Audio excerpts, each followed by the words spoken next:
उसके जाने पे रोए, उसके आने पे रोए, उसके जाने पे रोए, उसके आने पे रोए, उसके जाने पे रोए, होके गद गद चावल के दाने दाने पे रोए, होके गद गद चावल के दाने पे रोए, होके गद गद चावल के दाने दाने पे रोए, चावल के दाने पे रोए, बनवारी ओ रोया बसिया राना के लिए, बनवारी रो रोया बसियाना के लिए, कन्हैया उतना रोए रोए सुदामा के लिए, कन्हैया उतना रोए रोए है सुदामा के लिए, कन्हैया उतना रोए रोए सुदामा के लिए, कन्हैया उतना रोए रोए है सुदामा के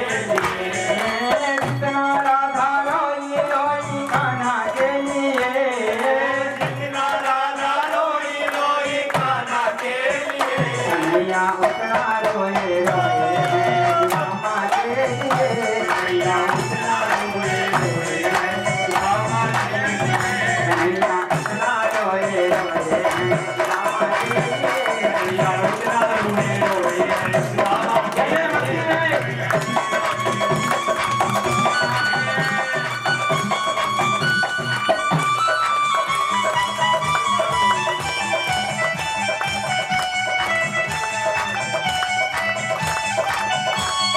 जितना राधा रोए रोए, जितना राधा रोए रोए कान्हा के लिए, कन्हैया उतना रोया रोया है सुदामा के लिए, कन्हैया उतना रोया रोया है सुदामा के लिए, कन्हैया उतना रोया रोया है सुदामा के लिए। राम बिहारी लाल की। और जहाँ पर ब्रह्म और ब्राह्मण की कथा हो वहाँ पर ब्राह्मण देवता आ न जाए। प्रथम हॉस्पिटल के डायरेक्टर डॉक्टर श्री रजनीश पांडे जी हमारे बड़े ही परम प्रिय, बड़े ही मेरे तो चिंतक हैं, और बीजेपी जिला उपाध्यक्ष श्री प्रणव शर्मा जी। जहाँ पर ब्रह्म और ब्राह्मण की कथा हो वहाँ पर ब्रह्म न आए और ब्राह्मण न आए तो फिर कथा का आनंद ही क्या है। फिर परमात्मा का अस्तित्व ही कहता है। परमात्मा ने अपने नेत्रों के जल से सुदामा जी के चरणों को धोया और मेरे परमात्मा के आंखों से इतना अश्रुपात हुआ कि रुक्मिणी जी खड़ी का खड़ी देखते रह गईं और स्वर्ण के कलश में जो जल लाई थी जल की आवश्यकता ही नहीं पड़ी। और सुदामा जी को अपने हाथों से स्वयं द्वारिकाधीश स्नान करा रहे हैं और जो चरणों को धोने से पाद प्रक्षालन करने से जो जल बचा था, द्वारिकाधीश ने कहा अपनी 16,001 रानियों को मेरे परमात्मा ने आदेश दिया और अष्टपट रानियों को इस जल को पूरे घर में छिड़काव कर दीजिए। जो भी बाधाएं होंगी वह बाधाएं समाप्त हो जाएंगी और आनंद की अनुभूति होगी। अब सुदामा जी के लिए भगवान द्वारिकाधीश ने आदेश दिया रुक्मिणी जी को कि अपने इन हाथों से सुदामा जी के लिए 56 प्रकार के व्यंजन बनाइए। जहाँ पर दास दासियां भोजन बनाती थी, भगवान श्री कृष्ण के यहाँ दास दासियों की कमी थोड़ी ना थी बंधुओं, लेकिन धन है परमात्मा का वात्सल्य, एक ब्रह्म का ब्राह्मण के प्रति स्नेह। रुक्मिणी जी ने अपने हाथों से रुचि रुचि करके भोजन तैयार किया। अब द्वारिकाधीश थाली को लेकर के सुदामा जी के समक्ष रखते हैं।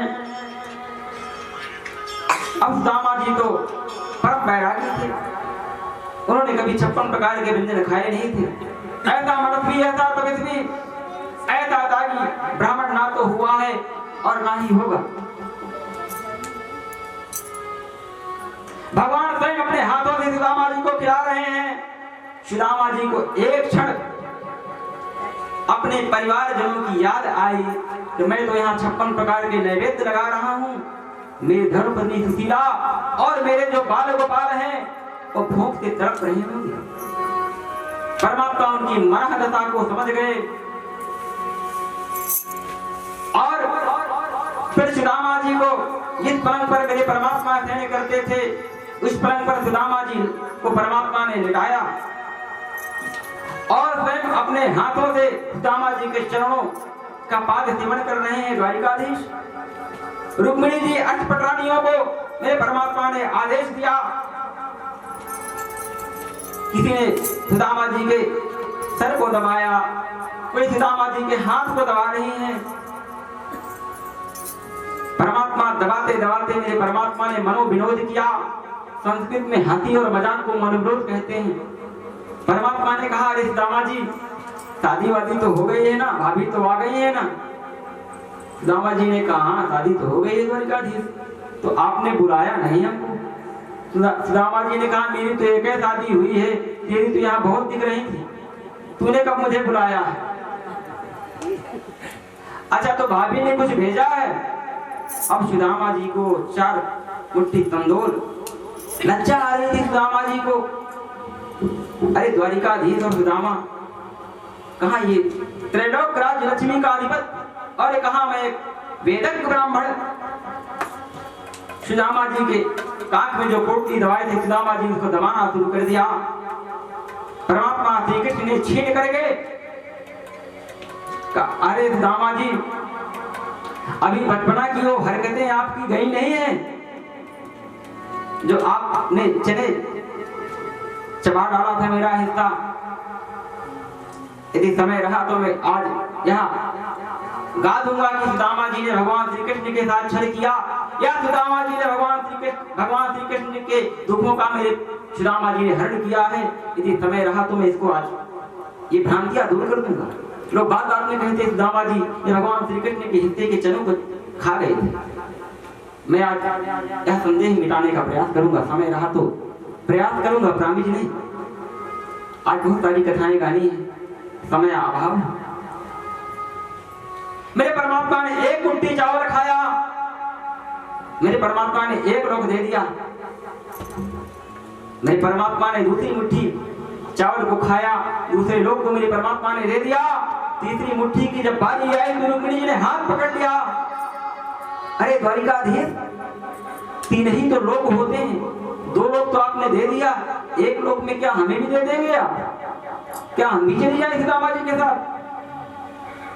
और आप भूल गए इसी प्रभु ब्राह्मण ने आपके वक्षासन पे चरणों का प्रहार किया था। परमात्मा ने कहा, अच्छा कर लो बातें।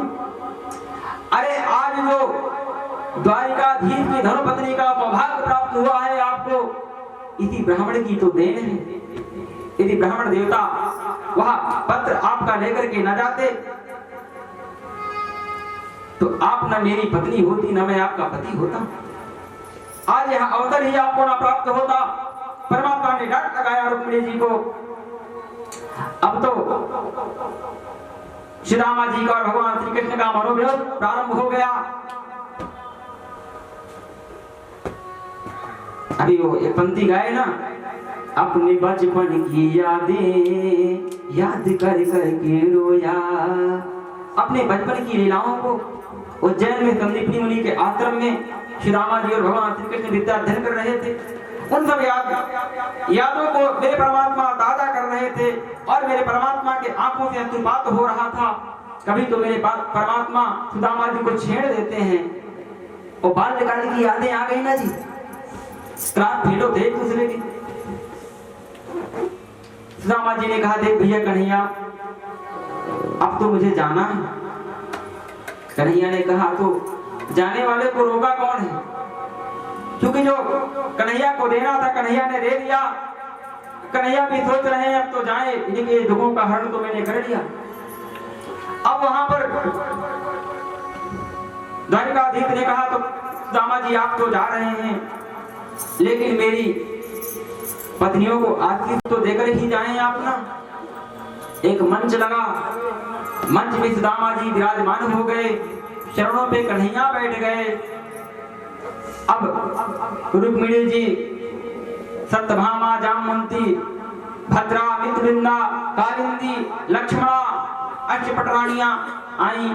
सुदामा जी सबको आशीर्वाद दे रहे हैं, जय हो, कल्याण हो, मंगलमय हो, सौभाग्यवती हो। अब तो भैया सुदामा जी ने देखा कि यहाँ तो लाइन लगी है अब मेरे जैसे दुबले पतले ब्राह्मण थे, अब कहीं मेरे को या भार मिल जाए तो मेरे तो खेल तमाम हो जाएंगे ना जी। अब सुदामा जी जय हो भती हो सौभाग्यवती बदल गया, रति हो। हाथ दुखने लगा। सुदामा जी ने कन्हैया को बुलाया, बोले पास में आओ। तो कन्हैया जी पास में आए, बोले कान को लाओ ना। बोले सब अपनी तो है ना। कन्हैया जी ने कहा और नहीं तो क्या पड़ोसन की है क्या ये तो बोले कितनी है? अरे बोले थोड़ी है। बोले क्या 100? नहीं थोड़ी और आगे। बोले क्या 1000? बोले थोड़ी और आगे जाइए। बोले 2000? बोले और आगे जाइए ना। 3000, 4000? बोले आगे जाते जाइए। अब बंधुओं, मेरे परमात्मा ने सुदामा जी को विदा किया। अब वहां एक विचित्र घटना घटी कि मेरे परमात्मा ने जो नए नवीन वस्त्र दिए थे सुदामा जी को, मेरे परमात्मा ने जाते जाते कहा सुदामा जी अपने फटे पुराने वस्त्र को ले लो और नए नवीन वस्त्र हमको दे दो। रुक्मिणी जी ने कहा अरे प्रभु, आज तक मैंने ऐसा अभिवादन आपके द्वारा किसी का देखा नहीं, इतना सम्मान आपने आज तक किसी का किया नहीं, और जाते जाते आप इतना बड़ा अनादर कर रहे हैं कि आपने जो नए वस्त्र दिए हैं वह वस्त्र बोल रहे हैं कि हमारे नए नवीन वस्त्र दे दो और फटे पुराने वस्त्र को लेके चले जाओ। द्वारिकाधीश ने मालूम क्या कहा, हे रुक्मिणी जी ये तो जा रहे हैं, और जब सुदामा जी की याद आएगी इन वस्त्रों को देख करके मैं धैर्य धारण करूंगा, और ब्राह्मण का पहना हुआ वस्त्र इसका सुबह शाम आरती और पूजन करेंगे, इससे हमारे घर में सुख और समृद्धि होगी, हमारे घर में धन धान्य की वृद्धि होगी, आरोग्यता होगा, कभी किसी प्रकार का कोई क्लेश नहीं होगा। धन्य है द्वारिकाधीश। अब थोड़ी मैं दौड़ लगाऊंगा, आप लोग कथाओं को समझने का प्रयास करेंगे। सुदामा जी अपनी सुदामापुरी पहुंचे और सुदामा जी पूछ रहे हैं कि भैया मेरी कुटिया कहाँ है? कुटिया तो कहीं दिखाई नहीं दे रही है, यहाँ तो बड़े बड़े महल बने हुए हैं। और जो ही आगे गए तो मैया सुशीला थार को सजा करके सुदामा जी की आरती करने को खड़ी थी। और जब ये आता है ना जी तो यूं हो जाते हैं, अपने पास ये नहीं है अपन इतने दूल्हे पतले हैं, ये देखो हमारे दरवाजे के पास है, ठीक है। तो जब ये आता है तो मोटे ताजे हो जाते हैं। सुशीला जी थोड़ी मोटी ताजी हो गई थी। सुशीला जी ने कहा मैं आपकी धर्मपत्नी। सुदामा जी ने कहा मेरी धर्मपत्नी? घूंघट उठाई, सोने चांदी हीरे जवाहिरात के हार पहने हुए। सुदामा जी ने कहा अच्छा, तो द्वारिकाधीश के पास जाने की प्रेरणा देने का उद्देश्य यही था, रहस्य यही था। सुदामा जी ने कहा मुझे यह तो नहीं चाहिए। अरे जिसको परमात्मा मिल गया हो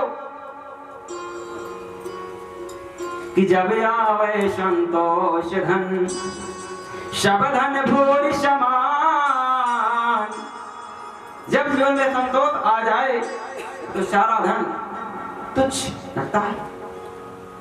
और जिसको परमात्मा मिल गए हो, जिसको जगत का नियंता, जगत का रखवाला, जगत का पालनहार, जगत का अधिष्ठाता जिसको मिल गया हो, दुनिया की तुच्छ वस्तुओं की कामना उसके जीवन से नष्ट हो जाती है।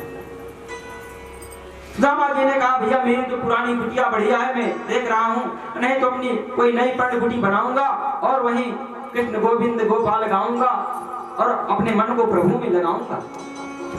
परमात्मा अंदर से निकले। अरे बोले सुदामा जी रुकिए तो सही। बोले मेरी माया आपको स्पर्श नहीं करेगी।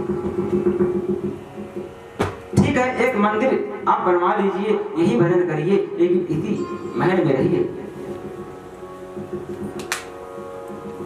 बोलो भक्त और भगवान की जय, सुदामा जी महाराज की जय, द्वारिकाधीश की जय। यह एक ब्रह्म और ब्राह्मण की कथा थी, एक नर और नारायण की कथा थी।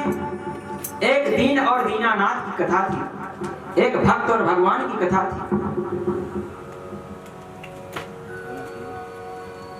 बंधु, मेरे परमात्मा भाव को खाते हैं।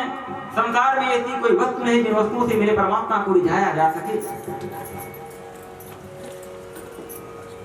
कौन कहता है कि भगवान खाते नहीं? आज भगवान तो खाते हैं, लेकिन बेसब्री की तरह कोई खिला के तो देखे। और कौन कहता है भगवान दुखों को दूर करते नहीं? आज दुखों को तो दूर करते हैं, लेकिन वीर अर्जुन की तरह कोई निवेदन करके तो दिखाए। कौन कहता है गोविंद दर्शन देते नहीं? गोविंद तो दर्शन देते हैं, लेकिन ध्यान ध्रुव और प्रहलाद की तरह कोई लगा के तो देखे। और कौन कहता है कि भगवान सोते नहीं? आज बड़ी गहरी नींद में सोते हैं, लेकिन माँ सीता की तरह पलना में लल्ला बना करके कोई सुला के तो देखे। मेरे परमात्मा भाव के भूखे हैं। एक मेरी स्वर जी पंक्ति है, मैं पंक्ति को प्रायः गाने में मुझे बड़ा आनंद आता है। मेरी स्वर जी पंक्ति है, जिस भावना में भाव नहीं, वो तो भावना बेकार है। जिस भावना में भाव नहीं, वो तो भावना बेकार है। जिस भावना में भाव नहीं, वो तो भावना बेकार है। जिस भावना में भाव नहीं, वो तो भावना बेकार है। जिस भावना में भाव है, वो तो भाव से बेड़ा पार है। जिस भावना में भाव है, वो तो भाव से बेड़ा पार है। जिस भावना में भाव है, वो तो भाव से बेड़ा पार है। जिस भावना में भाव है, वो तो भाव से बेड़ा पार है। संसार में ऐसी कोई वस्तु नहीं है जिन वस्तुओं से मेरे परमात्मा के चरणों का सानिध्य आपको प्राप्त हो जाए और मेरे परमात्मा से आपकी प्रीति हो जाए। संसार में ऐसी कोई वस्तु नहीं जिन वस्तुओं से मेरे परमात्मा को रिझाया जा सके। गीता में मेरे गोविंद ने कहा है कि पत्रं पुष्पं फलं तोयं यो मे भक्त्या प्रयच्छति तदहं भक्तैः पहतो त्राणि प्रयतात्मनः। हरियाणा की पावनधरा कुरुक्षेत्र में और एकादशी के दिन भगवान श्री कृष्ण अर्जुन को ज्ञान उपदेश करते हैं। अर्जुन, जो भक्त जन मुझको प्रेम से पत्र पुष्प जलादि प्रीति सहित अर्पित करते हैं, मैं प्रीति से प्रकट होकर के उसका नैवेद्य करता हूँ। कोई व्यंजन की आवश्यकता नहीं है, परमात्मा भाव के भूखे हैं। आगे चल करके मेरे परमात्मा ने वसुदेव का ये उत्सव संपन्न कराया। अब इधर भैया दुनिया के संकट हरने वाले शिव जी आज तो खुद ही भैया अपने ही दिए हुए वचनों में फंस गए। कर लो बात, क्योंकि करुणा के अवतार है ना, करुणा माने दया। एक शकुनी का पुत्र बकासुर था, वह भगवान भोलेनाथ की घनघोर तपस्या किया। भगवान भोलेनाथ मां पार्वती के संग प्रकट हो गए। मांगना कुछ और चाहता था, लेकिन जो ही उसने पार्वती मैया को देखा, पार्वती मैया के सौंदर्य को देख करके उसके मन में कुंठा उत्पन्न हुई। कहा कि भोले बाबा बड़े दयालु हैं और कहा भी रहे हैं कि जो वर मांगना हो मांग लो और दे भी देंगे। तो मैं एक काम करता हूँ, इनसे ऐसा वर मांगता हूँ कि आप मुझे ऐसा वर दो कि मैं जिसके मस्तक पे रख दूं वो जल करके भस्म हो जाए। भोले बाबा ने कहा यो मत। उसने कहा तो सबसे पहले भोले बाबा को भस्म करके पार्वती मैया को मैं अपना लेता हूँ। अब भोले बाबा के पीछे पीछे दौड़ा। भोले बाबा तो जाकर के गुफा में घुस गए और मेरे भोले बाबा ने परमात्मा नारायण को टेलीफोन किया, हे नारायण, मैं तो संकट में हूँ, आकर के मेरे संकट को आप दूर करें। परमात्मा नारायण आए और फिर परमात्मा ने कहा, अरे बकासुर, तुम तो इतने पढ़े लिखे बुद्धिमान हो, दैत्य पुत्र हो। अरे ये भोले बाबा जिसके रहने का एक घर नहीं है, अरे नारद जी के कहने पे इसका विवाह हो गया है, सुंदर पत्नी प्राप्त हो गई है, शमशान में रहता है, चिता की भस्म का लेपन करता है, पागल जैसा बागंबर को धारण के लिए भ्रमण करता है कि चिता भस्माले को गरल मतनम ते पट धरो जटाधारी कांठे भुजग पतिहारे पशुपति। चिता की भस्म का लेपन करता है। बोले नंबर 1 का फर्जी है। बोले ऐसा? बोले मुझे भी लग रहा है कि बड़ी बड़ी बातें तो करता है, दुनिया को ये दे दूंगा, ये दे दूंगा, वो दे दूंगा, लेकिन इसके पास खुद कुछ नहीं है। परमात्मा नारायण ने कहा बिल्कुल समझ जाओ आप, और अभी तो परीक्षण कर ही लेते हैं इसके वचन में कितनी शक्ति है। बोले एक काम करो, बोले थोड़ा सर से ऊपर रखना हाथ को, और बोले देखना अगर गर्म लगेगा तो इसकी बात सत्य है, इसके वचन सत्य है, और ठंडा लगे तो समझ जाना कि मिथ्या है। परमात्मा नारायण ने कहा देखो गर्म तो नहीं लगा, बोले ना, बोले नीचे करो थोड़ा से, गर्म तो नहीं लगा, बोले ना, बोले और नीचे करो, गर्म तो नहीं लगा, बोले ना, तो बोले रख ही लो आप, और उसने रख लिया, जल करके भस्म हो गया। परमात्मा नारायण आगे चल करके त्रिदेवों की परीक्षा हुई।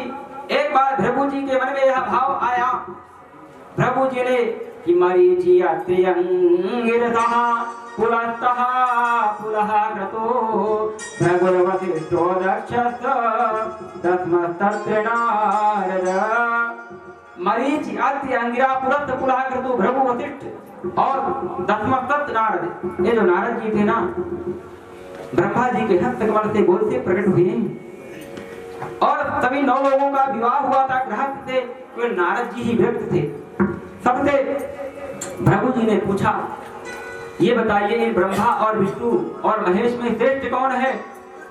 किसी ने कहा ब्रह्मा जी, किसी ने कहा विष्णु ने, किसी ने कहा शंकर जी। मन को संतुष्टि नहीं मिली, उन्होंने कहा मैं स्वयं जाता हूं और ब्रह्मा विष्णु महेश का परीक्षण करता हूं, इसमें जो श्रेष्ठ होगा आज से उसी को वरीयता दी जाएगी, और वही प्रथम पूजनीय हो जाएगा, जगत का नियंता हो जाएगा। जो सबसे पहले ब्रह्मा जी के पास गए तो देखो भारत के संविधान में कार्यपालिका, शक्तिपालिका, न्यायपालिका, तो कार्यपालिका यानी राजस्व विभाग तो ब्रह्मा जी के पास था, अरे सृष्टि की रचना करना, सृष्टि का विस्तार करना, और शक्तिपालिका यानी पुलिस विभाग या भगवान शंकर के पास था, मृत्युदंड देने का अधिकार शंकर जी को था, और न्यायपालिका यानी न्याय देना, न्यायमूर्ति भगवान नारायण थे। कार्यपालिका, शक्तिपालिका, न्यायपालिका, पालन पोषण करना, लोगों को न्याय देना, यह परमात्मा नारायण के पास था। 3 विभाग थे, वो पहले भी थे, विभाग आज भी है। ब्रह्मा जी के पास गए तो ब्रह्मा जी सृष्टि के विस्तार में व्यस्त थे। ब्रह्मा जी ने भृगु ब्राह्मण का कोई अभिवादन नहीं किया, प्रभु जी ने उनको अपशब्द कहे और वहां से चल दिए।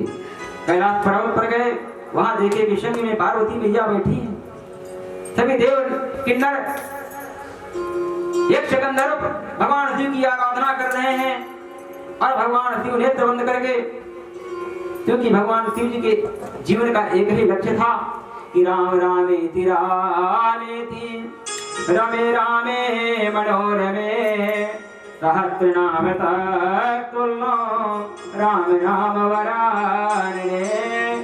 वाल्मीकि रामायण में भगवान शिव पार्वती जी को संबोधित करते हैं कि मेरे जीवन का एक ही लक्ष्य है कि राम रामेति रामेति रमे रामे मनोरमे सहस्रनाम तत्तुल्यो राम नाम वरानने। मैंने अपने जीवन में राम नाम का वर्ण कर लिया है, और राम नाम का जो सरोवर है दिन रात उसमें डुबकी लगाता हूँ, और राम की मस्ती में मस्त रहता हूँ। भोले बाबा तो नेत्र बंद करके राम जी के चरणों में लीन थे। प्रभु जी को क्रोध आया, बोले तो नंबर 1 का अभिमानी है। प्रभु जी वहां से चल दिए। प्रभु जी जगत पिता परमात्मा, जगत के पालनहार आनंद कंद भगवान विष्णु क्षीर सागर गए, और क्षीर सागर भगवान विष्णु की ससुराल थी। शेष की सैया पे भगवान तकिया लगा करके विश्राम कर रहे थे। लक्ष्मी जी अपने सुंदर हाथों से परमात्मा नारायण के चरणों को दबा रही थी। प्रभु जी को अतहीनी क्रोध आया। प्रभु जी ने कहा ये फिर तो हो ही नहीं सकता, एक तो ससुराल में रहता है, शेषनाग की सैया पे शयन कर रहा है और स्त्री चरण दबा रही है। प्रभु जी को अतः ही नहीं क्रोध आया, प्रभु जी दौड़े और चरणों का प्रहार कर दिए। लक्ष्मी जी देख रही थी, लक्ष्मी जी को बहुत क्रोध आया। लक्ष्मी जी ने श्राप दिया, अरे ब्राह्मण देवता, इस अभिमान में आकर के तुमने मेरे कितने निर्मल, कितने सुंदर, कितने कोमल मेरे पति हैं, जगत के ईश्वर जगदीश्वर हैं, और तुमने अपने चरणों का प्रहार कर दिया है। अपने ब्राह्मणत्व के अभिमान में आकर के जाओ, मैं श्राप देती हूं कि आज से ब्राह्मण दरिद्र हो जाए, निर्धन हो जाए। परमात्मा नारायण ने कहा अच्छा।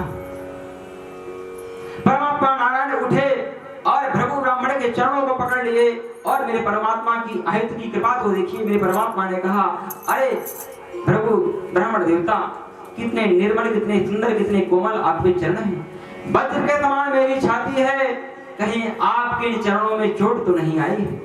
और चरणों को पकड़ करके भृगु ब्राह्मण के चरणों को मेरे परमात्मा दबाने लगे और मेरे परमात्मा ने अपने वक्षस्थल पर भृगु ब्राह्मण के चरणों को धारण कर लिए। हमारे आपके यहाँ जो सीने में गड्ढा है, ये भृगु ब्राह्मण के चरणों का चिन्ह है। भगवान की दो ही पहचान है, कभी आपके सन्मुख आ जाए भगवान तो दो ही पहचान है परमात्मा की, एक तो भगवान के गले में कौस्तुभ मणि और दूसरा भगवान के वक्षा स्थल पर भृगु ब्राह्मण के चरणों का चिन्ह, तीसरी कोई पहचान ही नहीं है परमात्मा की। परमात्मा ने लक्ष्मी जी को श्राप दिया कि जो ब्राह्मण मेरा प्राण है, जो ब्राह्मण मेरा हृदय है, उस ब्राह्मण के चरणों का तिरस्कार, अरे लक्ष्मी जी मैं तुम्हें श्राप देता हूँ, जाओ आज से तुम इन ब्राह्मणों के श्री चरणों में ही निवास करो। आप प्रैक्टिकल करके देखना, आप किसी महाराज जी से निवेदन करते हैं, महाराज जी कर सत्यनारायण भगवान की कथा करानी है, आप आ जाइएगा। ब्राह्मण देवता ने कहा अपने पास समय नहीं। अच्छा महाराज जी कल कर दीजिएगा, लेकिन आपके चरण तो पड़ जाए। क्यों? क्योंकि ब्राह्मण के श्री चरणों में लक्ष्मी जी का निवास है, इसलिए स्त्री को गृह लक्ष्मी कहा गया है। जब माताएं किसी ब्राह्मण को संत महापुरुषों को प्रणाम करती हैं तो दोनों हाथ से प्रणाम करती हैं और अंगूठे को प्रणाम करती हैं। और जब हमारे भाई लोग प्रणाम करते हैं तो कदाचित कई बार गलतियां कर बैठते हैं, गांठी से प्रणाम करते हैं। वेद में, शुक्ल यजुर्वेद में एक श्लोक है कि ब्राह्मणोश मुखमाशित बाहु राजन्यः कृतः उरुतरस्य रवैषाः पदभंगुं शूद्रो वजायतो। परमात्मा नारायण के विराट रूप से परमात्मा के मुख से ब्राह्मण उत्पन्न हुआ है, ब्राह्मण प्रकट हुआ है। परमात्मा की भुजाओं से क्षत्रिय, परमात्मा के उदर से वैश्य, परमात्मा के चरणों से शूद्र। मस्तक का ब्राह्मण के ललाट का पूजन क्यों नहीं होता, ब्राह्मण के श्री चरणों का पूजन क्यों होता है? क्योंकि ब्राह्मण के श्री चरणों में लक्ष्मी जी का वास है, इसलिए ब्राह्मण के श्री चरण बंदनी है। आगे चल करके परमात्मा के द्वारा ब्राह्मण के मरे हुए अपने गुरु पुत्रों को ला करके मेरे परमात्मा ने दक्षिणा स्वरूप में दिया। आगे चल करके मेरे परमात्मा ने देखा कि मेरे जो कुटुंब है, मेरा जो परिवार है, इसका बहुत विस्तार हो गया है। परमात्मा ने ऐसी माया रची कि ये दुर्वंशियों का विनाश ही हो गया। अत्रि, देवल, वशिष्ठ, भारद्वाज, बड़े बड़े मनीषी चातुर्मास्य कर रहे थे। परमात्मा श्री कृष्ण के जो पुत्र थे श्याम, थोड़ी मैं दौड़ लगा रहा हूँ, आप कथा को पकड़ने का प्रयास करेंगे क्योंकि बस मेरे पास 15-20 मिनट बाकी है।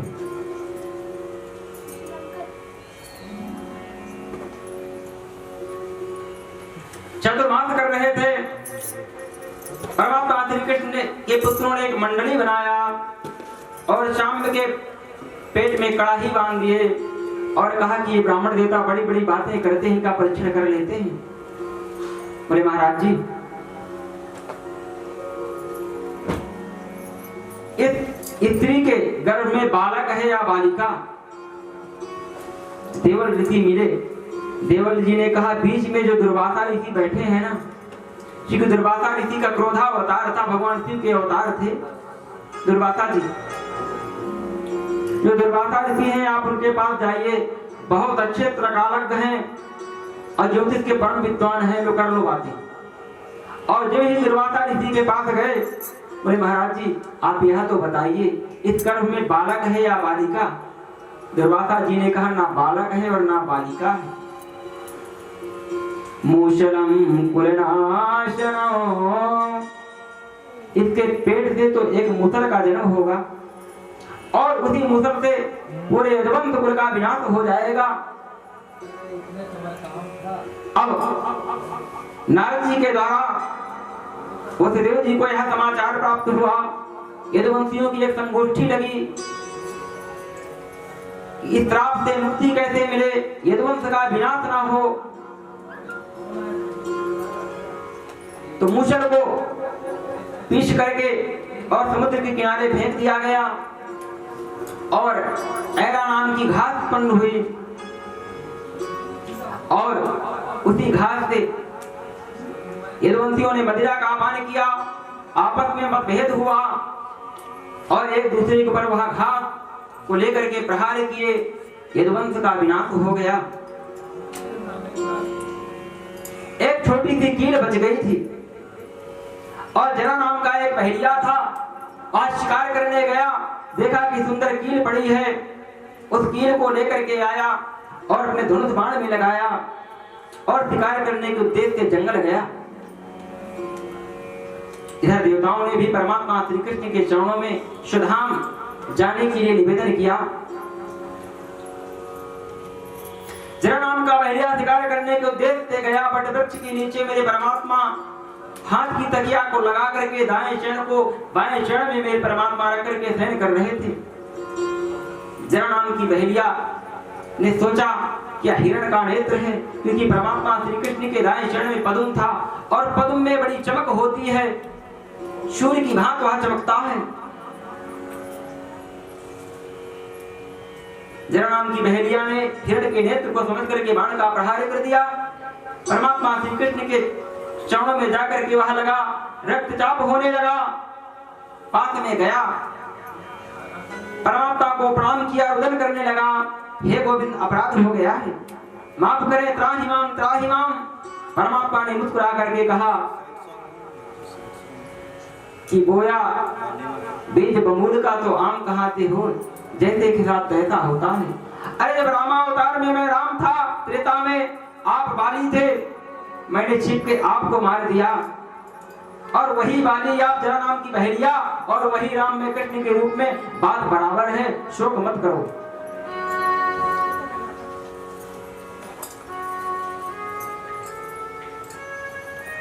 आगे चल करके मेरे परमात्मा का और उद्धव जी का संवाद हुआ। मेरे परमात्मा ने जो उद्धव जी को सुंदर ज्ञान उपदेश किया और परमात्मा श्री कृष्ण और उद्धव जी के रिश्ते को मैंने विस्तार से बताया था शायद एक दिन।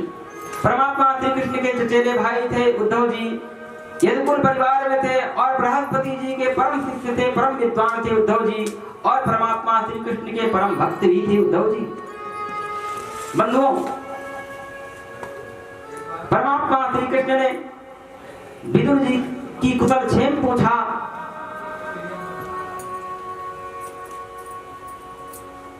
और कहा जाकर के विदुर जी से बता देना कि विदुर जी की मुझे याद आ रही है। इधर उद्धव जी रुदन करने लगे कि हे गोविंद, आज से आपकी याद आएगी, हमारे नेत्र आपके चरणों से लेकर शिखा तक दीदार करने के लालायित होंगे तो हम आपका दर्शन कहां कर पाएंगे। परमात्मा ने देखते ही देखते मेरे परमात्मा ने छलांग लगाया और श्रीमद्भागवत महापुराण में मेरे परमात्मा समाहित हो गए। इसलिए कहा गया है कि भगवान श्री कृष्ण की वांगमयी प्रतिमूर्ति श्रीमद्भागवत महापुराण है। श्रीमद्भागवत महापुराण के भगवान श्री कृष्ण ने कहा कि आज के बाद उद्धव जी मेरी और आपकी भक्त और भगवान की मुलाकात यदि कहीं होगी तो श्रीमद्भागवत महापुराण के चरणों में भक्त बैठेगा तो मेरी मुलाकात हो जाएगी। यह तथ्य भ्रमण करने की आवश्यकता नहीं है, यहाँ वहां खोजने की आवश्यकता नहीं है। मेरे परमात्मा सुधाम जाने लगे। मेरे परमात्मा का जो सारथी था, जो परमात्मा का रथ चलाता था, उसका नाम था दारुक। उसने कहा गोविंद मैं भी चलूंगा। परमात्मा ने इसको भी सुंदर ज्ञान उपदेश किया। और परमात्मा ने कहा न मेरे संग कोई आया है, न मेरे संग कोई जाएगा, और ना तो मैं कभी आता हूँ और ना ही मैं कभी जाता हूँ। कि हरि व्यापक सर्वत्र समाना, हरि व्यापक सर्वत्र समाना, प्रेम से प्रगट होहि मैं जाना, प्रेम से प्रगट होहि मैं जाना। हरि व्यापक सर्वत्र समाना, हरि व्यापक सर्वत्र समाना, प्रेम से प्रगट होहि मैं जाना। प्रेम से प्रगट होहि मैं जाना। परमात्मा तो हर जगह है, परमात्मा तो माइक में भी है, परमात्मा पुष्पों में भी है, परमात्मा इस मतलन में भी है, परमात्मा के गद्दे में भी है, परमात्मा दीवार में भी है। और किन प्रमाण तो मिल भी गया। प्रहलाद जी को परमात्मा खंबे से फाड़ करके, खंबे को फाड़ करके मेरे परमात्मा प्रकट हो गए। परमात्मा हरि व्यापक है, सर्वत्र है, प्रेम से प्रकट हो ही मैं जाना। प्रेम हो, परमात्मा के प्रति भाव हो। बंधुओं, आगे चल करके महाराज यदु और दत्तात्रेय का संवाद हुआ। दत्तात्रेय जी ने 24 गुरुओं को बनाया। समय अभाव है, यदि हरी इच्छा होगी तो फिर कभी मैं 24 गुरुओं का विस्तार से गायन करूंगा। दत्तात्रेय जी ने अपने जीवन में 24 गुरु बनाए। उन्होंने मधुमक्खी को बनाया और मधुमक्खी से उन्होंने यह सीख लिया कि मधुमक्खी सारे पुष्पों से, सारे वृक्षों से थोड़ा थोड़ा रस लेकर के और छत्ता बनाती है, धनोपार्जन करती है। लेकिन एक दिन कोई शिकारी आता है और छत्ता को निकाल करके ले जाता है और जो रस है रस को निकाल लेता है। एक वैश्या को गुरु बनाया दत्तात्रेय जी ने। उस वैश्या से दत्तात्रेय जी ने ये सीखा कि जब तक आपके पास धन है तब तक तो वैश्या आपका साथ देगी, जब आप निर्धन हो जाएंगे वैश्या आपका साथ छोड़ देगी। और सेम वही गति वैश्या की भी होगी। जब तक उसकी लिंगावस्था है, जब तक उसके सौंदर्य को देख करके लोग आकर्षित होते हैं, तब तक तो वैश्या का संग है। इसके बाद वैश्या का तिरस्कार कर देते हैं, इत्यादि करके जो गुरुओं को बनाए। लेकिन सर्वश्रेष्ठ गुरु तो वह है कि जो गोविंद से मिला दे। कि गुरु गोविंद दो हो खड़े काके रागों पाए, कि बलिहारी गुरु आपने गोविंद जियो बताए। गुरु और गोविंद दोनों खड़े हैं। चेला ने निवेदन किया, चेला के मन में भ्रांतियां हैं कि गुरु को प्रणाम करो कि गोविंद को प्रणाम करो। गुरु गोविंद दो खड़े हैं, काके लागो पाए, पहले प्रणाम किसको करूं? कि बलिहारे गुरु आपने गोविंद दियो बताए।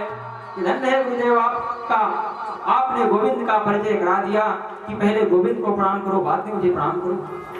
गुरु आपके कोई भी हो सकते हैं, लेकिन दीक्षा गुरु एक ही हो सकता है। जगत गुरु ब्राह्मण, ब्राह्मण गुरु सन्यासी, सन्यासी गुरु नारद और नारद गुरु अविनाशी। इसलिए कहा गया है पानी पियो छान के और गुरु करो जान के। नहीं तो क्या है श्रवण जी कि हम तो डूबेंगे और आगे वाली पंक्ति तुम्हें भी ले डूबेंगे। आगे वाली याद बात बता रहे थे ना आप फोन पे कि हम तो डूबेंगे पर तुम्हें भी ले डूबेंगे तना। हाँ हम तो जाएंगे ही नहीं जाएंगे और तुमको भी ले जाएंगे।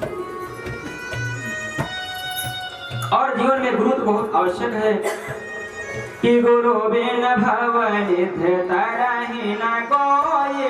गुरु बिन भवन तरहि न कोई। जो विरंचि शंकर सम होए। जो विरंचि शंकर सम होए। बिना गुरु के तो बेड़ा पार ही नहीं हो सकता है। भव से आप पार ही नहीं लगा सकते।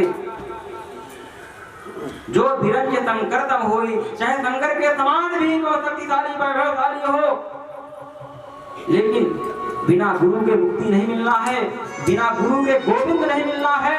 किस प्रकार की कोर्ट में आप पिटीशन लगाते हैं और एक अधिवक्ता की आवश्यकता पड़ती है। आप आईएएस हो, चाहे आईपीएस हो, चाहे एमपी हो, चाहे एमएलए हो, चाहे राज्यसभा हो, चाहे लोकसभा हो, चाहे विधानसभा सदस्य हो, चाहे विधान परिषद सदस्य हो, लेकिन कोर्ट में खड़े होना है याचिका लगाने के पहले किसी अधिवक्ता की स्वीकृति आवश्यक है, वकालतनामा।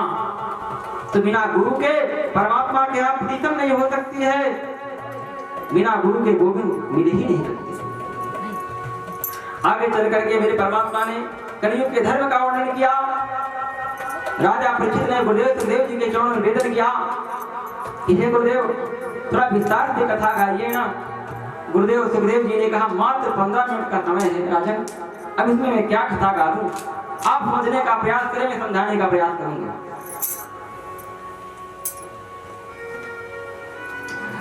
परमात्मा के 23 अवतार हो चुके हैं, क्या तो विस्तार से मैंने आपको श्रवण कराया।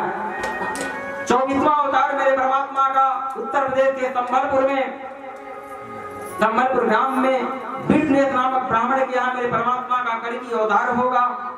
12 वर्ष की कन्या से मेरे परमात्मा का प्राकट होगा, अविवाहित कन्या होगी ब्राह्मण कुल में, और परमात्मा के हाथ में तलवार, सर पे पगड़ी, घोड़े की सवारी, और जितने आत्ताई अत्याचारी हैं मेरे परमात्मा सबका निदान कर देंगे। बोलो कलकी भगवान की जय। तो आइए कलकी भगवान का थोड़ा स्वागत तो कर लें। स्वागतम कलकी शरणागतम कलकी, स्वागतम कलकी शरणागतम कलकी, स्वागतम कलकी शरणागतम कलकी, स्वागतम कलकी शरणागतम कलकी, शरणागतम कलकी शरणागतम कलकी, शरणागतम कलकी शरणागतम कलकी,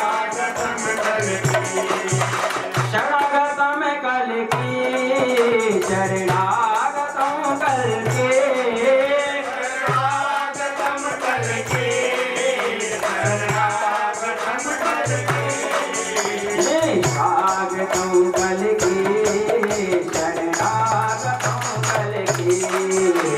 स्वागतम कलकी शरणागतम कलकी। सुखदेव जी ने राजा परीक्षित को अंतिम उपदेश किया और तक्षक नाग के स्पर्श करने से परीक्षित महाराज परीक्षित की परम गति हुई। देखो परीक्षित जी, महापुरुषों का कथन है कि परीक्षित जी सर्प के डसने से नहीं मरे।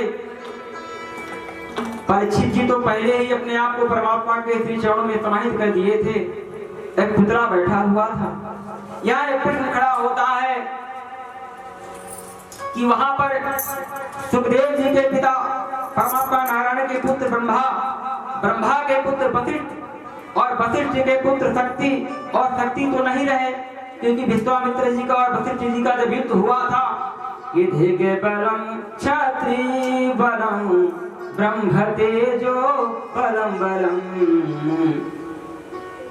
विश्वामित्र जी ने कहा कि मुझे ब्रह्मर्षि की उपाधि दे दीजिए, ब्रह्मर्षि कहिए। वशिष्ठ जी ने कहा ब्रह्मर्षि तो केवल ब्राह्मण कुल में जन्म लेने वाला तपस्वी है, ब्रह्मर्षि हो सकता है, महर्षि हैं, महर्षि हो सकते हैं। तो विश्वामित्र जी का और वशिष्ठ जी का युद्ध हुआ तो परमात्मा नारायण के पुत्र ब्रह्मा, ब्रह्मा के पुत्र वशिष्ठ और वशिष्ठ जी के पुत्र शक्ति, उनकी मृत्यु हो गई। शक्ति के पुत्र पाराशर, पाराशर जी के पुत्र वेदव्यास जी और वेदव्यास जी के पुत्र सुखदेव जी। वहां पर बड़े बड़े मनीषी बैठे थे, लेकिन सब समर्थवान थे, परम ज्ञानी थे, परम तत्वज्ञ थे। लेकिन सुखदेव जी के द्वारा ही राजा परीक्षित को परम गति क्यों मिली? बंधुओं, वाणी के द्वारा श्राप लगा था तो वाणी के द्वारा कल्याण भी होना है, और सर्प के डसने से राजा परीक्षित की मृत्यु होना है। सर्प भी अपने माँ का स्तनपान नहीं करता है और गुरुदेव सुखदेव जी ने भी अपने माँ का स्तनपान नहीं किया था। और मैं नहीं, श्रीमद् भागवत महापुराण भागवत भगवान कहते हैं, वेद व्यास जी कृति को लिखते हैं कि तत्र भवद भगवान व्यास पुत्रो यद्रक्षया गामट मानेन पेक्षा अलक्षलिंगो निजलागतोष्ट व्रतस्य बाले अवधूतवेशः। तत्र भवद भगवान व्यास पुत्रो, भगवान शब्द का प्रयोग हुआ है, मुनि शब्द का प्रयोग नहीं हुआ, ब्रह्मर्षि शब्द का प्रयोग नहीं हुआ, महर्षि शब्द का प्रयोग नहीं हुआ, मनीषी शब्द का प्रयोग नहीं हुआ, संत का प्रयोग नहीं हुआ। तत्र भवद भगवान व्यास पुत्रो, यानी भगवान श्री कृष्ण ही सुखदेव जी के रूप में आ गए और राजा परीक्षित को भागवत रूपी गंगा का जल पिला करके और परम गति। इधर जब जनमेजय को पता चला कि सर्प के डसने से मेरे पिता की मृत्यु हो गई है, तो राजा परीक्षित के जो ज्येष्ठ पुत्र जनमेजय जी थे उन्होंने सर्प एक किया। जितने संसार के सर्प थे सब एक एक करके आवाहन हुआ और सब जल करके एक कुंड में भस्म हो गए। और जो तक्षक सर्प था भयभीत होकर के राजा इंद्र के सिंहासन में लिपट गया। ब्राह्मणों ने दीप दृष्टि से देखा तक्षक कहाँ है, राजा इंद्र के सिंहासन पे लिपट गया है। जनमेजय ने कहा तो क्या आपके मंत्रों में इतनी शक्ति नहीं है कि आप वहां से तक्षक रूपी नाग को बुला सकते हैं?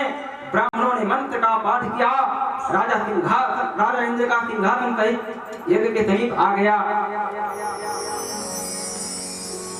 बंधुओं, बृहस्पति जी ने समझाया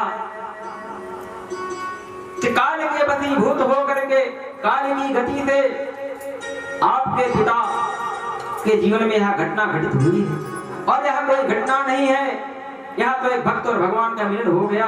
और भगवान श्री कृष्ण और परीक्षित जी का तो बहुत प्यारा संबंध था जी। भगवान श्री कृष्ण के सगे भाई भी थे राजा परीक्षित। अब आप प्रश्न करेंगे कैसे? अरे जिस गर्भ से राजा परीक्षित का जन्म हुआ मैया उत्तरा के गर्भ से, उस गर्भ में राजा परीक्षित की रक्षा करने के लिए मेरे परमात्मा एक क्षण से गए, एक क्षण के लिए तो गए ना। तो भगवान श्री कृष्ण और राजा परीक्षित सगे भाई भाई के संबंध भी थे और भक्त और भगवान के भी संबंध थे। और फिर परमात्मा ने तो एग्रीमेंट करके रखा था कि पांडवों के वंश की मैं रक्षा करूंगा, कि अपना मान भले टल जाए पर भक्ति का मान अटलते देखा। अप्रबल प्रेम के पाले पड़कर प्रभु को नियम बदलते देखा। अपना मान भले टल जाए पर भक्त का मान न टलते देखा। प्रबल प्रेम के पाले पड़कर प्रभु को नियम बदलते देखा। महाभारत में आपने देखा परमात्मा ने प्रण किया। पितामह ने कहा, ए गोविंद, मैं प्रतिज्ञा करता हूं कि आपको मैंने शस्त्र न उठवा दिया कि तुम्हें शांतनु का पुत्र नहीं। परमात्मा ने कहा तो मैं भी प्रतिज्ञा करता हूं कि मैं शस्त्र उठा दिया तो मैं देवकी और उस देव का नहीं। और भीष्म पितामह ने बाणों की बौछार लगा दिया। अर्जुन के कवच कुंडल टूट गए, घोड़े सब घायल हो गए, रथ जीर्ण हो गया। मेरे परमात्मा ने टूटे हुए रथ के पहिए को उठा करके और जो ही भीष्म पितामह की ओर दौड़े, भीष्म पितामह ने शस्त्रों को फेंक दिया, परमात्मा के चरणों में वंदन किया और कहा, धन्य है परमात्मा, आपने तो कहा था ना कि मैं यदि शस्त्र उठा लिया तो मैं देवकर उस देव का नहीं। परमात्मा मुस्कुराने लगे, कहा, ना मेरी कोई देव की मैया है और ना उस देव मेरे पिता हैं, ये तो मेरी अपनी दंत कहानी है। जब मैं जिसको चाहता हूँ अपना माता पिता बना देता हूँ, कभी किसी का पुत्र बन जाता हूँ और कभी किसी का पिता भी बन जाता हूँ। यद्यपि मैं जगत पिता परमात्मा हूँ, जगत का पति मैं हूँ, जगत का पिता मैं हूँ। बंधुओं, बृहस्पति जी के समझाने के बाद जनमेजय ने यज्ञ को पूर्ण किया।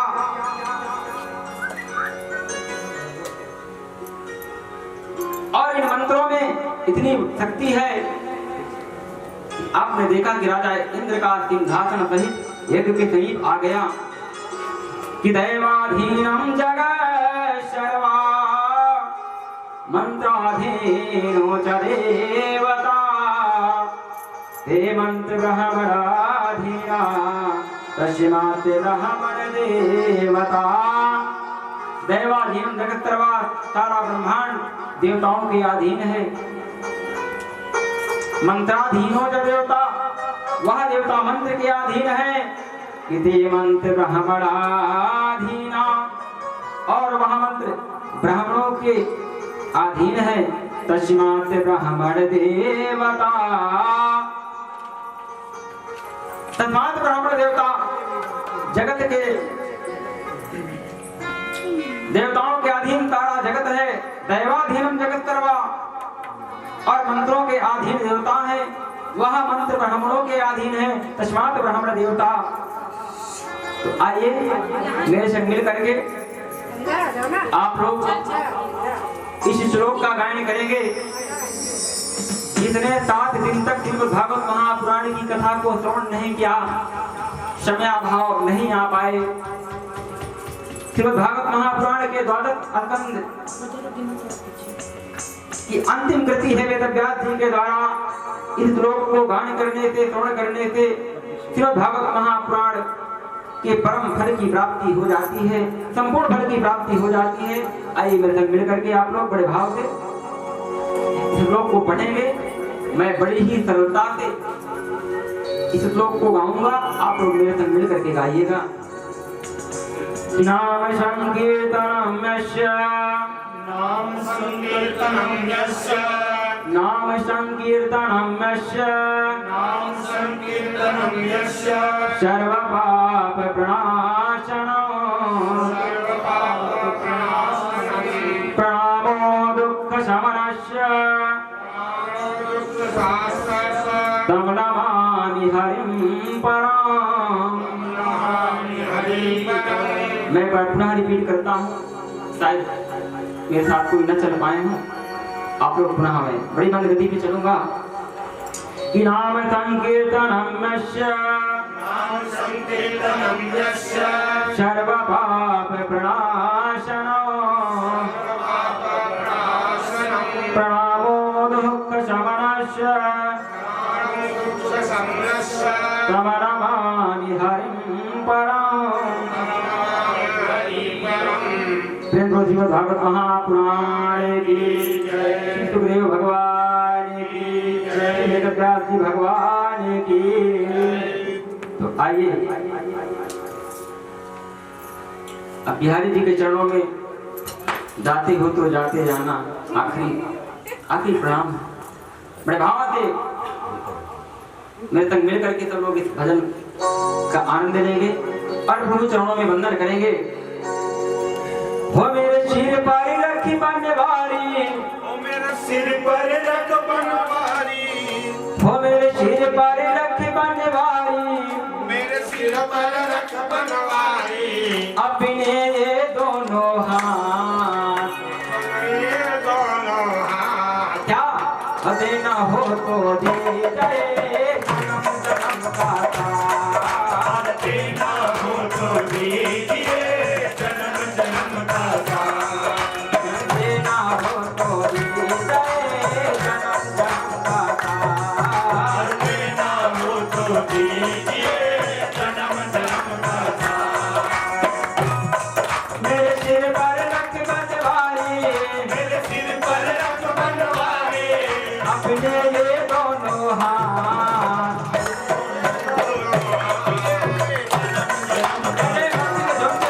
देना हो तो दीजिए जन्म जन्म का साथ। मेरे सिर पर रख बनवारी, मेरे सिर पर रख बनवारी, अपने दोनों हाथ, देना हो तो दीजिए जन्म जन्म का साथ, आज देना हो तो दीजिए जन्म जन्म का साथ। और प्रभु से मांगो भी तो क्या मांगो, देने वाले राम प्रभु से धन और दौलत क्या मांगे, देने देने वाले श्याम प्रभु से धन और दौलत क्या मांगे। देने वाले श्याम प्रभु से धन और दौलत क्या मांगे। श्याम प्रभु से मांगे तो फिर धन और इज्जत क्या मांगे। श्याम प्रभु से मांगे तो फिर नाम और इज्जत क्या मांगे। श्याम प्रभु से मांगे तो फिर धन और इज्जत क्या मांगे।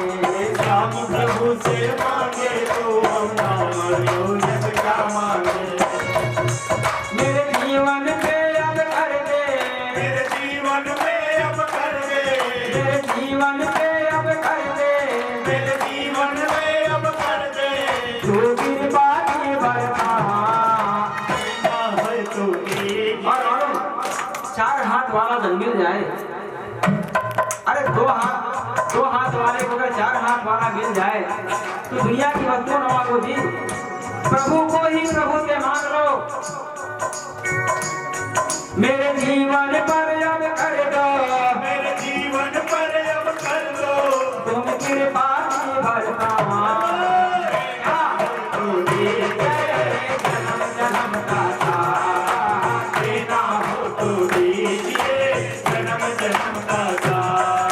मेरे सिर पर रख बनवाए।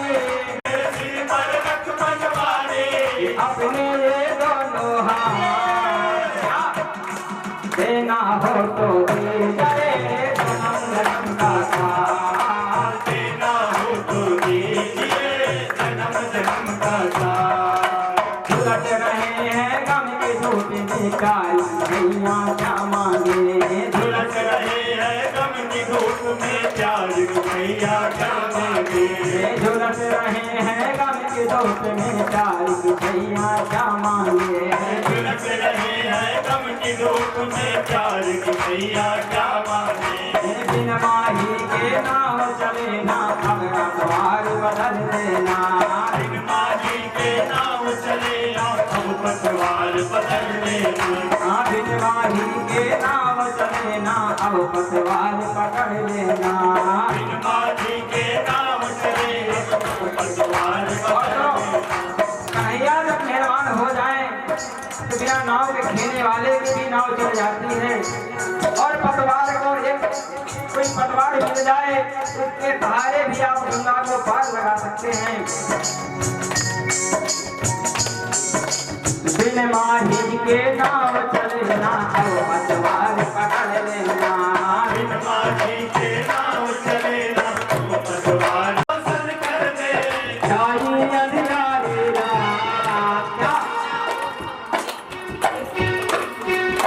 देना हो तो दे जाए जन्म जन्म का साथ। देना हो तो दीजिए जन्म जन्म का साथ। देना हो तो दे जाए जन्म जन्म का साथ। देना हो तो दीजिए जन्म जन्म का साथ। ऐसे भक्ति में झुकते हुए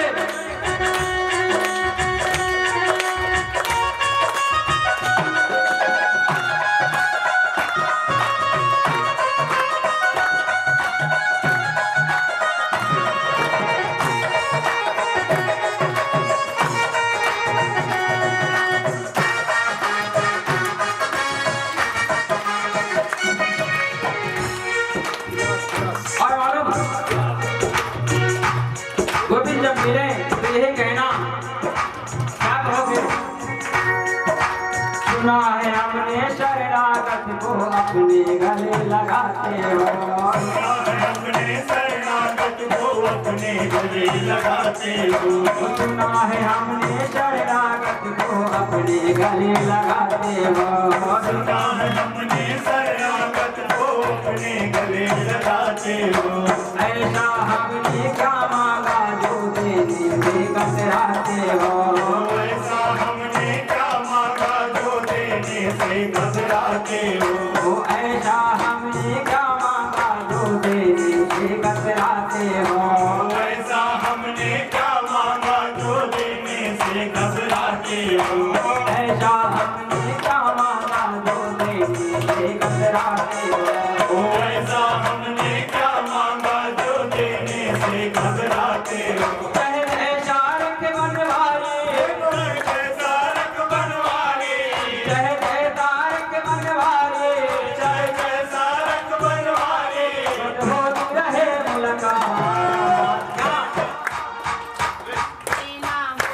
देना हो तो दीजिए जन्म जन्म का साथ। देना हो तो दीजिए जन्म जन्म का साथ। देना हो तो दीजिए जन्म जन्म का साथ। देना हो तो दीजिए जन्म जन्म का साथ। देना हो तो दीजिए जन्म जन्म का साथ। मेरी परमत भगवन, मेरी परमत भगवन, अपनी ये दोनों हाथ।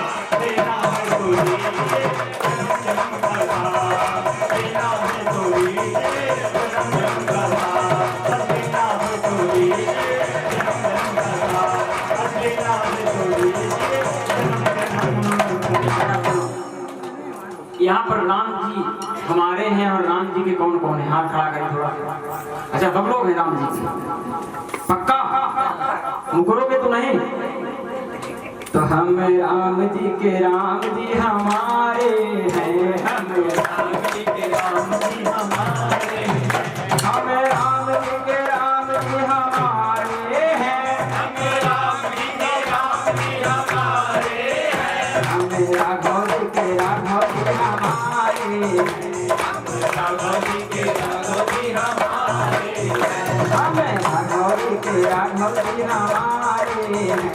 हम राघव जी के राघव जी हमारे हैं। हम कान्हा जी के कान्हा जी हमारे हैं। हम कान्हा जी के कान्हा जी हमारे हैं। हम केशव जी के केशव जी हमारे हैं। हम केशव जी के केशव जी हमारे हैं। हम माधव जी के माधव जी हमारे हैं। हम राघव जी के राघव जी हमारे हैं। हम राम जी के राम जी हमारे हैं। हम राम जी के राम जी हमारे हैं। हम राघव जी के राघव जी हमारे हैं। हम राघव जी के राघव जी हमारे हैं। हम राघव जी के राघव जी हमारे हैं। हम राघव जी के राघव जी हमारे हैं। अच्छा ये बताओ आज जितनी देर तक कथा चलेगी कौन कौन लोग बैठे हैं? सुनो जी सोच के बोलना है, आपसे चलेगी। एक ही दो लोग हाथ खड़े कर रहे हैं। देखो आपस तो नाम स्टाफ वाले हैं। ये शर्मा जी का हाथ नहीं उठ रहा है, हमारे डॉक्टर साहब का भी हाथ नहीं उठ रहा है। और सुनो तालियां बजाने से क्या क्या मिलता है मैंने तो बता भी दिया था, एक बार और रिपीट कर देता हूँ। देखो देखो देखो देखो देखो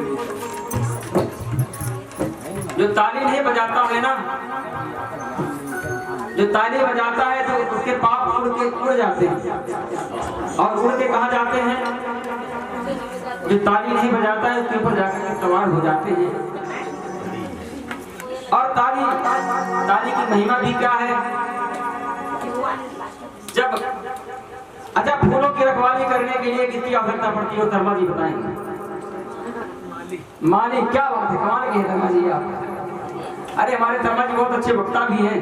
महाराज जब स्पीच देते हैं तो और बिहारी जी की कृपा हुई तो कहीं सदन में भी स्पीच देने की बारी ना आ जाए। बड़े अच्छे वक्ता हैं। और जब भोजन करते हैं तो उसमें किसकी आवश्यकता पड़ती है? थाली की। अच्छा, और जब ससुराल जाते हैं तो सबसे पहले स्वागत करने को कौन आता है? शादी। ये डॉक्टर साहब को बता रहे हैं महाराज जी आज मैं आऊंगा, जब मैं ससुराल जाता हूँ तो मेरी सारी सबसे पहले स्वागत करने को आती है। और जो हमारी माताएं बहनें होठों पे क्या लगाती हैं? लाली। तो बजाओ हो बजाओ हो बजाओ हो बजाओ राधा नाम की ताली। बजाओ राधा नाम की ताली। बजाओ राधा नाम की ताली। बजाओ राधा नाम की ताली। ये ताली तो ताली है। ये ताली तो ताली है। ये ताली तो ताली है। ये ताली तो ताली है। क्या बाकी है सब खाली? बजाओ राधा नाम की ताली।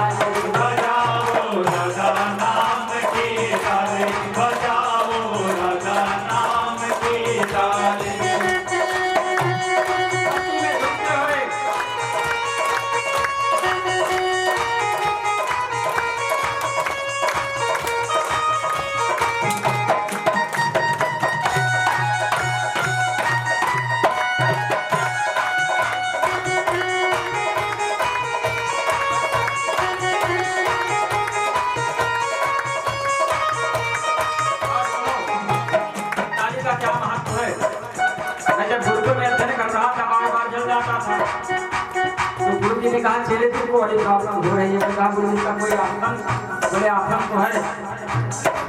तो हमने कहा वो कैसे होगा?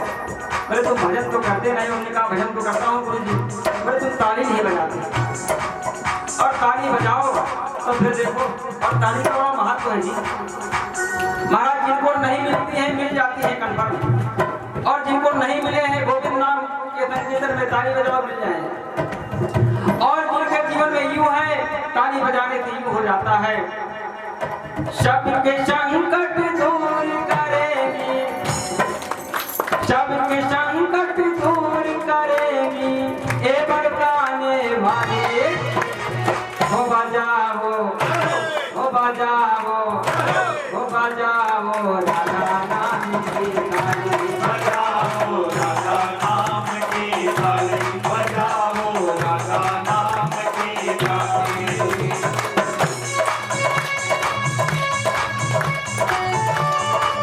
जय भक्ति में झूमते हैं।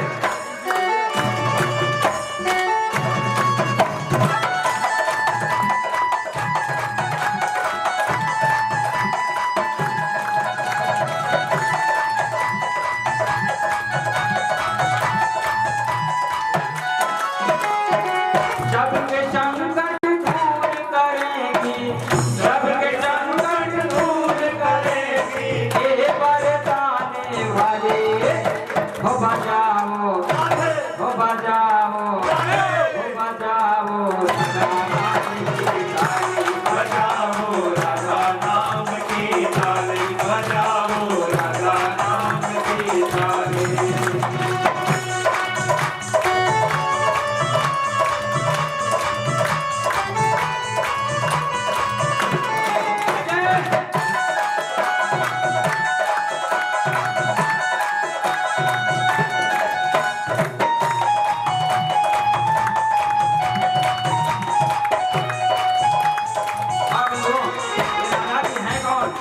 उनका परिचय भी तो जान ले। जब तक हम किसी का परिचय नहीं जानते तो प्रीति नहीं होती है। और परिचय जान गए, उसकी महानता को जान गए तो प्रीति हो जाती है। तेरी काया धार है राधा, तेरी काया धार है राधा, तेरी काया धार है राधा, तेरी काया धार है राधा, करुणामयी सरकार है राधा, करुणामयी सरकार है राधा, तेरी काया धार है राधा, तेरी काया धार है राधा, करुणामयी सरकार है राधा, करुणामयी सरकार है राधा। राधा नाम है चित्त रचना पर, राधा नाम है रस रचना पर, राधा नाम है चित्त रचना पर, राधा नाम है जिस रचना पर, उसमें है भक्ति वाले, उसमें है भक्ति वाले। क्या हो बजाओ, हो बजाओ, हो बजाओ बजाओ राधा नाम की ताली, बजाओ राधा नाम की ताली। प्रेम सुधा बरसाने वाली, प्रेम सुधा बरसाने वाली, प्रेम सुधा बरसाने वाली, प्रेम सुधा बरसाने वाली, करुणा रस झलकाने वाली, करुणा रस झलकाने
पार कर देती कृपा दृष्टि कर देती कृपा दृष्टि पार कर देती कृपा दृष्टि पर कर देती जीवन में खुशियाँ भर देती जीवन में खुशियाँ भर देती जीवन में खुशियाँ भर देती जीवन में खुशियाँ भर देती मन उपवन में फूल खिले हैं उपवन में फूल खिले हैं मन उपवन में फूल खिले हैं मन उपवन में फूल खिले हैं और महक डाली ढाले हो बजाओ हो बजाओ हो बजाओ ताली बजाओ राधा नाम की ताली बजाओ राधा नाम की ताली बजाओ राधा नाम की ताली बजाओ राधा नाम की ताली बजाओ राधा नाम की ताली बजाओ राधा नाम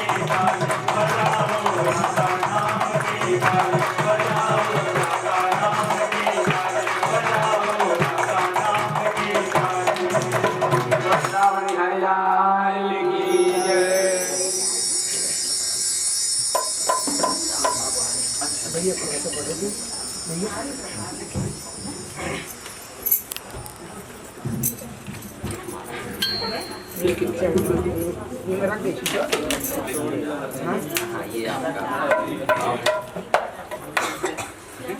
भैया आप हमारे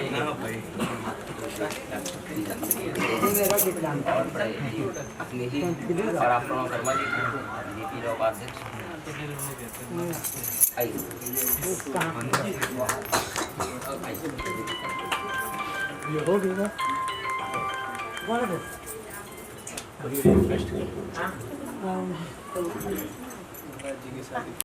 और अपने घर में और सनातन धर्म की रक्षा करें और धर्म से कभी विमुख न हो। आज हमारे देश में ईसाई इस नदियों का बड़ा तांडव हो रहा है।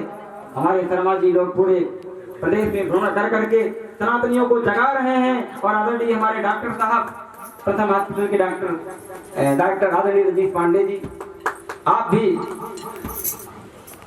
जनहिताय और परोपकार के उद्देश्य से आप भ्रमण करते रहते हैं। मेरी यही दक्षिणा है, आप लोग सनातन धर्म की रक्षा करें। वृंदावन बिहारी लाल की। आइए भगवान की आरती।